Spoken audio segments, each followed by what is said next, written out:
Hello বন্ধুরা, welcome back to my channel Ankita lifestyle. তো বন্ধুরা, তোমরা সবাই কেমন আছো? আশা করি তোমরা সবাই অনেক অনেক ভালো আছো এবং সুস্থ আছো। তো তোমাদের সবাইকে জানাই শুভ সকাল। তো আমি তোমাদের সঙ্গে আজকে যেটা শেয়ার করব সেটা হচ্ছে তুলসী চারার মেলা। পশ্চিম মেদিনীপুরে এটা হয়। তো এটা খুব বিখ্যাত মেলা, যারা জানো তারা অবশ্যই আমাকে কমেন্টে জানিও। তো আমি ফার্স্ট এই বছরই ঘুরতে এসেছিলাম। তো দেখো একেবারে সকাল সকাল বেরিয়ে গিয়েছিলাম। তো ভোর 5টার সময় গাড়িতে উঠেছিলাম। তো এখানে নেমেছি 7টার সময়। তো 7টার সময় নেমে এসে দেখি এতজন মানুষ স্নান করছে। তো আমরাও স্নান করব। তো আমি এসেছিলাম আমার মায়ের সঙ্গে। তারপরে একটুক্ষণ দাঁড়িয়েছিলাম, ভাবছিলাম স্নান করতে পারবো তো, এত কুয়াশাতেও সবাই স্নান করছে। তো এখানে নাকি নিয়ম আছে। তো এইখানে এই নদীতে ডুব দিয়ে 3বার ডুব দিয়ে মাটি তুলে মন্দিরে ছুঁড়ে ফেলান। তো এইটা করলে নাকি সবার মনস্কামনা পূর্ণ হয়, এটাই সবার মুখে শোনা, এটা প্রচলিত কথা। এই মন্দিরে এটাই বিখ্যাত। তাছাড়া এখানে আরও আমি যেটা শুনলাম, তো তুলোর দাম, মাদুরের দাম অনেক কম, আমি শুনেছি। তো এই মেলাটা এই কারণে বিখ্যাত। এগুলো হচ্ছে কথা, সবার কথা শুনেই সবাই তো জানতে পারে না, ঠিক তেমনই আমি এই বছর ফার্স্ট জানতে পেরেছি। তো আর এই বছর ফার্স্টে এই মেলা এসেছি। তো দেখে খুবই ভালো লাগছে, মন ভরে গেছে এই মেলাটা দেখে। তো আমরা এই সাইডে দাঁড়িয়ে আছি। তো এখানে অনেকগুলো করে ফুল আছে। তো একটা ফুল পেরোতে 3 টাকা করে নেয়, আবার ব্যাকে আসার সময় আবার 3 টাকা করে নেয়। তো তোমাদের শুধু জানিয়ে দিচ্ছি, তো যটা ফুল পারাবে যাবে আসবে এরকম 3 টাকা করে তারা নেবে। তো এখন এই অ্যামাউন্টটা নেয়, আগে কত নিত বা পরে কত নেবে আমার জানা নেই। তো যেটা নিয়েছে সেটাই তোমাদের সঙ্গে শেয়ার করলাম। কারণ এই 3 টাকার কথাটা বলতাম না, বললাম তোমাদের কারণ যে হলো অন্য জায়গায় এরকম কোনো নিয়ম নেই। আমি এখানেই দেখলাম যে মন্দিরকে যেতে বা কোনো কিছু সাঁকো পেরোতেই টাকা লাগে, আবার ব্যাকে আসার সময় টাকা লাগে। আমি জিজ্ঞাসা করছিলাম, আমার জানার আগ্রহ হয়েছিল। তো তাই আমি জিজ্ঞাসা করতে ওরা বললো যে তোমরা যখন বাসে করে কোথাও যাও তখন তো টিকিট কাটো, আবার যখন ব্যাকে আসো তখন তো টিকিট কাটো। তো এখানেও ওরকম। তো ঠিক আছে, আমার জানা হয়ে গেছে, আমিও জানতে পেরে গেছি, তাই তোমাদের সঙ্গে শেয়ার করে দিলাম। তো তারপরে তোমাদের সঙ্গে বাকিটা কিছুটা শেয়ার করিনি, কারণ এতটা ঠান্ডা ছিল বন্ধুরা, বিশ্বাস করো বলে বোঝাতে পারবো না। তো ওই ঠান্ডায় তো স্নান তো করবো, মনস্কামনা কিছু ছিল ওইগুলো যাতে পূর্ণ হয়। তো এই জন্য স্নান করেছি। তো ওই সময় আর শেয়ার করতে পারিনি। ওই সময় কি করে শেয়ার করব বলো, এত ঠান্ডায় স্নান করেছি, তাছাড়া কে ক্যামেরা ধরবে তখন। সবাই স্নান করতে নেমে গেছিলাম। তো স্নান করার পরে পুজো দেওয়ার পরে তোমাদের সঙ্গে শেয়ার করছি। এই যে দেখো, পুজো দেওয়ার পরে মনে হলো কিছু খাওয়া নেই তো সকাল থেকে, তো তাই এখানে হরিলুট হচ্ছিল, বাতাসা। তো এখানে প্রচুর পরিমাণে বাতাসা হরিলুট হচ্ছিল।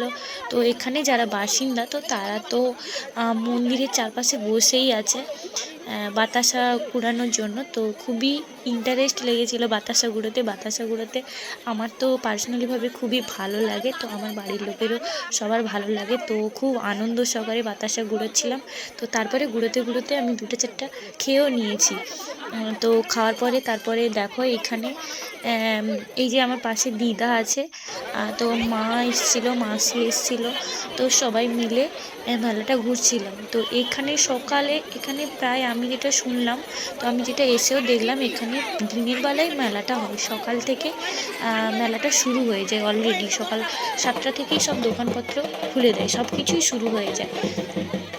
আর এখানে দেখো প্রচুর ভিড় চারিদিকে, সাঁকোর এ সাইডেও ভিড়, ও সাইডেও ভিড়, এখানে ওখানে বিশাল বড়। এইটা যে কত ডিসমিল জায়গার উপরে মেলাটা হয়েছিল আমি ঠিক আমার আইডিয়া নেই, কিন্তু বিশাল বড়। বিশ্বাস করো বন্ধুরা, তোমরা যারা জানো বা তোমরা যদি কোনো দিন যেতে চাও এই মেলাতে একবার ঘুরে আসবে। যা এই বছর তো আর হবে না, তো পরের বছর তোমরা যদি কোনো দিন মনে করো ঘুরে আসবে, এই মেলাটা বিশাল বড়। তারপরে তোমাদেরকে যেটা বললাম, তো এই যে দেখো কীরকম স্নান করে বা কীরকম কী এখন আমি শেয়ার করছি। কারণ তখন আমরা যখন নেমেছিলাম তখন আমার দিদা ওপরে বসেছিল, তো তারপরে দিদা নেমেছে, আমার দিদাকে আমি নিয়ে এসেছিলাম। তো এই যে দেখো এখানে এই নদীতে নেমে এখানে সবাই দেখো ডুব দিয়ে এখানে এরকম করে উঠতে হবে, উঠে মাটি মন্দিরে দিয়ে আসতে হবে। তো আমি যেটা শুনলাম 3বার দিলে মনস্কামনা পূর্ণ হয়। তো এই যে দেখো সবাই মিলে ওপরে দাঁড়িয়ে আছে। আর সব থেকে একটা জিনিস কী জানো তো, যেমন কষ্ট হয়েছিল আমার স্নান করতে, তেমন খুব আনন্দ হয়েছিল। কষ্ট হচ্ছিল বলতে এই ঠান্ডায় প্রথমে তো আমি বুঝতে পারিনি, তো তারপরে গেছিলাম, তো তারপরে মাটি উঠেছি এইখানে এতটা স্লিপ, আমি একবার মাটি দিয়ে উঠেছি, তারপরে নামার সময় পুরো স্লিপ খেয়ে পুরো নিচে নেমে চলে এসেছি।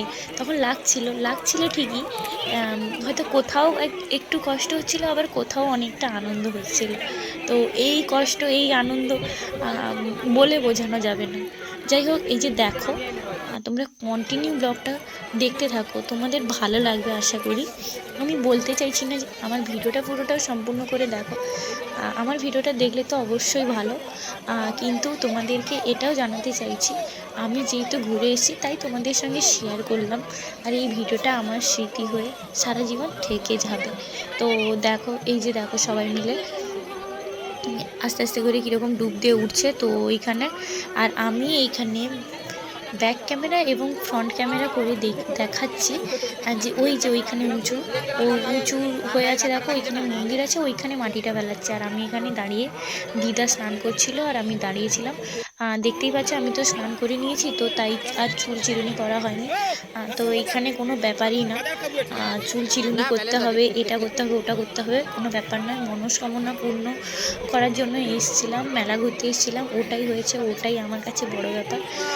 তো দেখো স্নান করেছি বলে বোঝাই যাচ্ছে আমাকে দেখে, আমার নিজেকেই নিজে মনে হচ্ছে বোঝা যাচ্ছে। তো দেখো এই যে সবাই মিলে হাঁটছে, এই যে দেখো কীরকম স্লিপ, এই যে হাঁটছে দেখো, দেখেই তোমরা নিশ্চয়ই বুঝতে পারছো।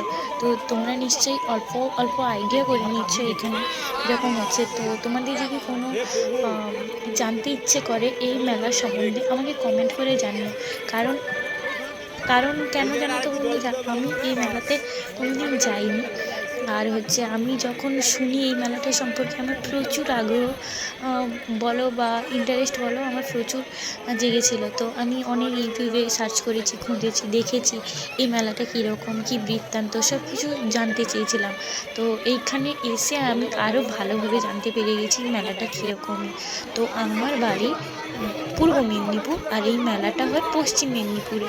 তো আমি পূর্ব মেদিনীপুর থেকে পশ্চিম মেদিনীপুরে শুধু এই মেলাটা দেখতে এসেছিলাম আর এই ঠাকুরের দর্শন করতে এসেছিলাম। তো এটা হচ্ছে তুলসী চারার মেলা বলে, আর ওই মন্দিরটা হচ্ছে তুলসী মন্দির ওটা। তো এই যে দেখো পুরো এই গেটআপটা, এখন আস্তে আস্তে কুয়াশাটা কমে গেছে, আমি বেশিরভাগ তোমাদের এটাই শেয়ার করেছি। আর এই যে দেখো পুজো দেওয়ার সময়টা আমি পুজো দিয়েছিলাম, তো ওইটা পুজো দেওয়ার পরে যেটা তোমাদের সঙ্গে শেয়ার করেছিলাম ওই স্টেপটা। আর এখানে দেখো পুজো দেওয়ার সময় আমি উঠেছিলাম লাইন দিতে, লাইন দিয়ে অবস্থা খারাপ, এমনভাবে ঠেলছে না, বিশ্বাস করো বন্ধুরা, হাঁটতেই হয়নি, 1 পা 2 পা করে মাঝে মাঝে তুলছি, না হলে মানুষের ঠেলাঠেলিতেই এগিয়ে যাচ্ছি, আবার ঠেলাঠেলিতেই পিছিয়ে যাচ্ছি, এরকম অবস্থা, এতটা ভিড় ছিল। তো সংক্রান্তি যেহেতু ছিল, তো তুলসী চারার মেলাটা স্পেশালিভাবে সংক্রান্তির দিন প্রচণ্ড ভিড় হয়।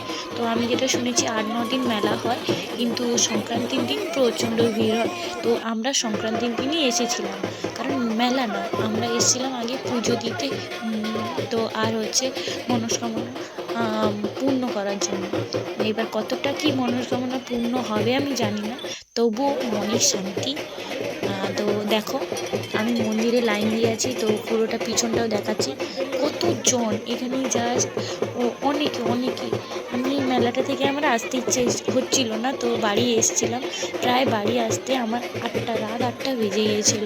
তো দেখো পুজো দিয়ে ওঠার কমপ্লিট করার পর আমরা 2-1:30 নাগাদ মনে হয় পুজো দিয়ে উঠে কমপ্লিট করেছি, স্নান করার পরে পুজো টুজো দেওয়ার পরে তারপরে আমরা ঘোরাফেরা শুরু করেছি। তো তারপরে বন্ধুরা জানো একটা অবিশ্বাস্যকর, আমরা এই বছর গেছি শেষে আমরা কোনো হোটেলে খাবার পাইনি। তো সব হোটেলের দাঁড়ে দাঁড়ে ঘুরেছি, তো শেষে খাবার পাইনি। বললো যে এই বছর নাকি সবার থেকে বেশি, সব থেকে বেশি ভিড় হয়েছিল।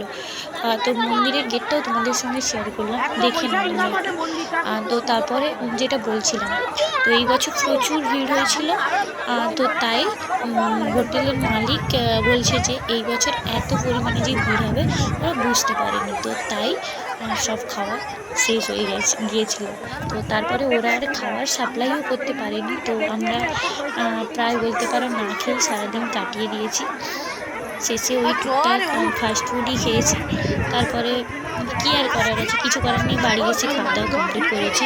তো তারপরে দেখো এখানে এরকম পুজোর প্রসাদের দোকান বসেছে এখানে। আর এখানে এটা হচ্ছে বন্ধুরা জানো তো, এটা হচ্ছে সাঁকর মন্দিরের সাইডটা এটা তোমাদেরকে দেখাচ্ছি।